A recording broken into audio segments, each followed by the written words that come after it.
بسم الله الرحمن الرحيم هذا الكاس إذا عدن كده جيست لكن أنا قاسي أوفيشال وقرار يمسوقن كل maamulka waad ka warqabtaayo hadii arintaada go'aan laga soo saaray warkaas kulli wax wad kala socotay marka maxaad go'aankan asaga jawaabtaadu tahay adiga sideed u aragtaa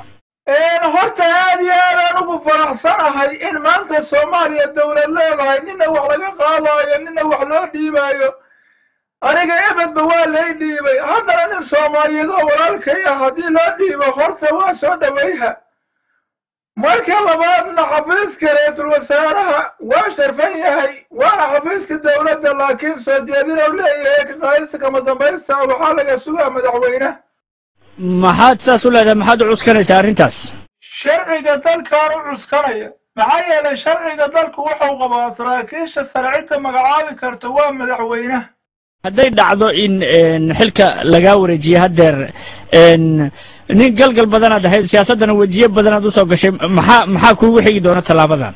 insha Allah maalinteeda la gaarayo Yuusufow